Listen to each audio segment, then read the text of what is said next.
Welcome to Tamil பட்டாளம். நம்ம group 4 test batch 2025 start ஆயிருச்சு. அதனால நம்ம என்ன பண்ணுறோம், ரெகுலராகவே Tamil question, GS question revision பண்ணிகிட்டே வந்துட்டுருக்கோம். இன்றைக்கி நம்ம என்ன பண்ணலாம், ஒரு ஜிஎஸ் கொஸ்டின்ஸ் வந்து பார்க்கலாம். நமது பாலிட்டி கொஸ்டின், பாலிட்டியில் என்ன பண்ணுறாங்க, மத்திய மாநில அரசு பற்றி நம்ம என்ன பண்ணலாம், இதில் வந்து பார்க்கலாம். 10th polity. நமது அடிப்படை கடமைகளை எதிலிருந்து பெற்றோம் அப்படின்னு சொல்லிட்டு கேட்டிருக்காங்க. அடிப்படை கடமை ரஷ்ய அரசியல் அமைப்பு.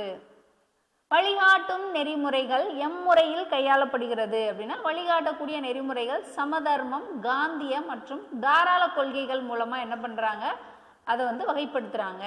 சமதர்ம, காந்திய, தாராள கொள்கைகள்.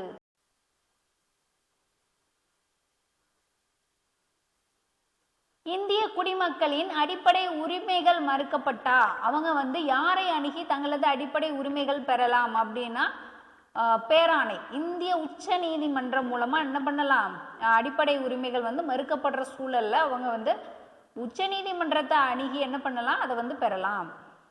பின்வருவனவற்றுள் எந்த உரிமை டாக்டர் அம்பேத்கர் அவர்களால் இந்திய அரசியல் அமைப்பின் இதயம் மற்றும் ஆன்மா அப்படின்னு சொல்றாங்கன்னா, அரசியல் அமைப்புக்கு உட்பட்டு தீர்வு காணும் உரிமை. அதை தான் என்ன பண்றாரு அம்பேத்கர், அரசியல் அமைப்பினுடைய இதயம் மற்றும் ஆன்மா அப்படின்லாம் சொல்லிட்டு குறிப்பிடுறாங்க.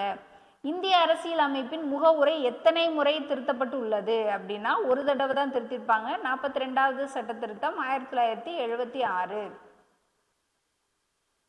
சரியானது சொல்லியிருக்காங்க. இங்க பாருங்க, இறையாண்மை, சமதர்மம், மதச்சார்பற்ற அப்படிங்கிறத என்னது சரி. இறையாண்மை இருக்கணும் முதல்ல, அப்புறம் சமதர்மம் இருக்கணும், அப்புறம் சமய சார்பற்ற ஜனநாயக குடியரசு அப்படிங்கிறத என்னது முறையா வரிசைப்படுத்தியிருப்பாங்க. கீழ்கண்ட கூற்றுக்கள்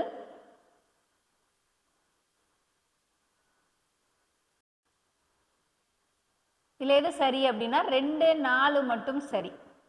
இங்க பாருங்க, பண மசோதா முதலில் மக்களவையில் மட்டுமே அறிமுகப்படுத்த முடியும். என்ன மசோதா, பண மசோதா மக்களவையில் மட்டும்.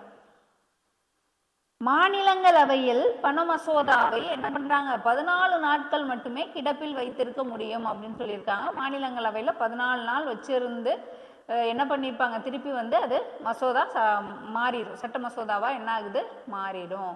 ஆனால் அவங்க 14 நாள் என்ன பண்ணலாம், நிப்பாட்டி வைக்கலாம் அப்படின்னு சொல்லியிருக்காங்க. இதுவும் வந்து சரிதான். ஆனால் ஒன்றில் வந்து சபாநாயகரின் முன் அனுமதியின்றி எந்த ஒரு மசோதாவும் நாடாளுமன்றத்தில் தாக்கல் செய்ய முடியாது அப்படி சொல்லிட்டு இங்கே சபாநாயகர் வரணும். ஒரு மசோதா பண மசோதாவா இல்லையா அப்படிங்கிற முடிவு வந்து சபாநாயகர் தான் முடிவு செய்வார் அப்படிங்கிறது வரணும். அதனால தான் 2, 4 மட்டும் சரி. சமயம், சாதி, பால், இனம், இந்த ஜாதி, மதம், இனம், பாலினம், நிறம் அடிப்படையில் யாரையுமே வேறுபடுத்தக்கூடாது அப்படின்னு சொல்லிட்டு பிரிவு 15 குறிப்பிடுது. 6 வயது முதல் 14 வயது வரை உள்ள குழந்தைகளுக்கு இலவச கட்டாய கல்வி வழங்க வலியுறுத்தக்கூடிய சட்டப்பிரிவு பாருங்க 2009 சொல்லியிருக்காங்க. 21 ஏ வந்து குறிப்பிடுது. தமிழ்நாட்டில் சட்ட மேலவை எம்ஜிஆர் அவர்களால் ஒலிக்கப்பட்டது. 1986 நவம்பர் 1 என்ன பண்ணியிருப்பாங்க, மேலவை வந்து ஒழிச்சிருப்பாங்க. இப்போ ஓரவை தான் என்ன இருக்குது, தமிழ்நாட்டில் இருக்கு. 1986 நவம்பர் 1.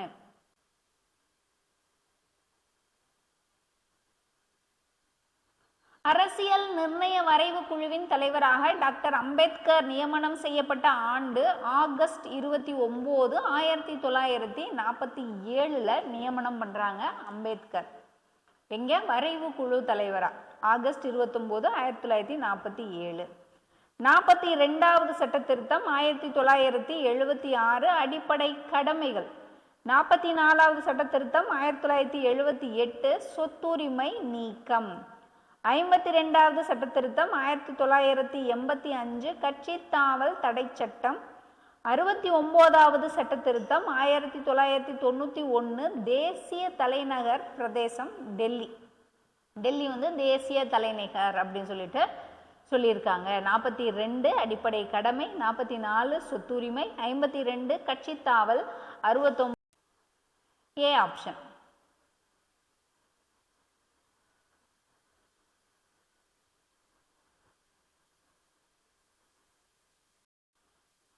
தவறான கூற்று இப்போ பாருங்க சி தான் என்னது தவறானது.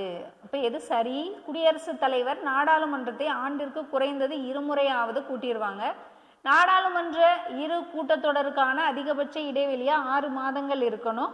ஆனால் இரு அவைகளையும் கலப்பதற்கு அவருக்கு அதிகாரம் கிடையாது. நாடாளுமன்ற இரு அவைகள் கூட்டங்களையும் ஒத்தி போடவோ அல்லது முடிவுக்கு கொண்டு வரக்கூடிய அதிகாரம் வேணா ஒத்தி போடலாம். அப்புறம் என்ன பண்ணலாம்? முடிவுக்கு கொண்டு வரக்கூடிய அதிகாரம் குடியரசுத் தலைவருக்கு இருக்கு. கலைக்கக்கூடிய அதிகாரம் கிடையாது. சி தான் வந்து என்னது ஆன்சர். விதி 53 குடியரசுத் தலைவரின் நிர்வாக அதிகாரம் 53. 56 குடியரசுத் தலைவரின் பதவிக்காலம். 58 குடியரசுத் தலைவருக்கான தகுதிகள். 61 குடியரசுத் தலைவர் பதவி நீக்கம். B option. 53ல நிர்வாக அதிகாரம், 56 பதவிக்காலம், 58 தகுதிகள், 61 குடியரசுத் தலைவர் பதவி நீக்கம்.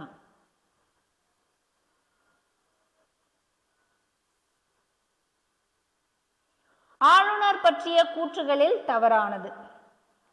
பாருங்க தவறானது பி தான் வந்து தவறானது. ஃபர்ஸ்ட் சரியானது பார்த்துக்கலாம். ஆளுநர் மாநில அரசின் ஆண்டு வரவு செலவு திட்டம் ஆளுநரினுடைய அனுமதி பெற்ற பின்னரே சட்டமன்றத்தில் சமர்ப்பிக்கப்படும். குற்றவாளிகளின் தண்டனையை குறைக்கும் அதிகாரம் ஆளுநருக்கு இருக்கு. அதுதான் என்னது கரெக்டா வரணும்.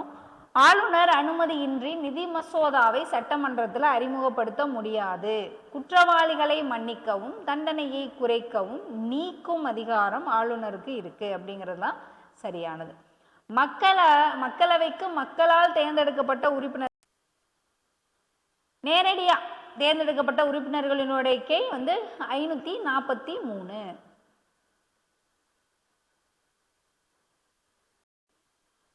யாருக்கு எதிரான குற்றத்தாக்கல் பற்றிய விவரம் அரசியலமைப்புல குறிப்பிடப்படலை அப்படின்னா மாநில ஆளுநர் பத்தினது அந்த அரசியலமைப்புல சொல்லியிருக்க மாட்டாங்க.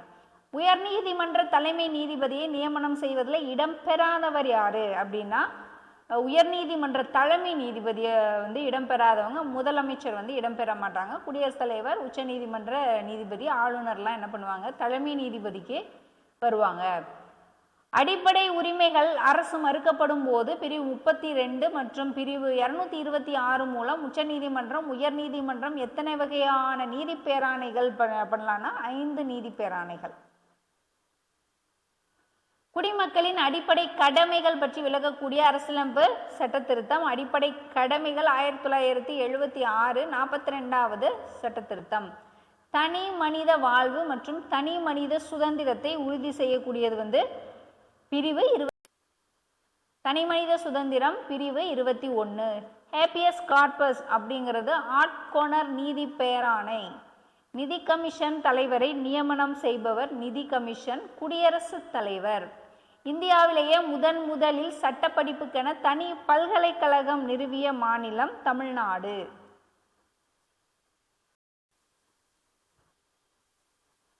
சரியானது ஆஸ்திரேலியா பொதுப்பட்டியல், கனடா இந்திய கூட்டாட்சி முறை, அமெரிக்கா நீதி புனராய்வு. இது மூணுமே என்னது சரி. 1 2 3 சரி.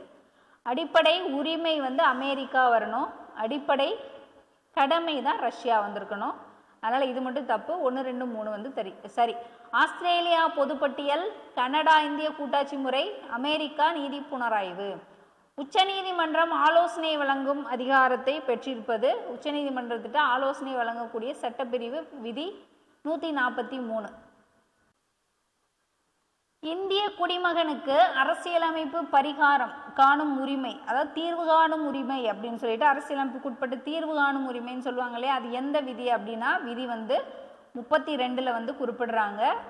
அரசியலமைப்பு பரிகாரம் காணும் உரிமை அப்படின்னு சொல்லிட்டு விதி 32 குறிப்பிடுது. ரெகுலராகவே இந்த குரூப் 4க்கு என்ன பண்ணுறோம், டெஸ்ட் பேட்ச் போயிட்டு இருக்குது.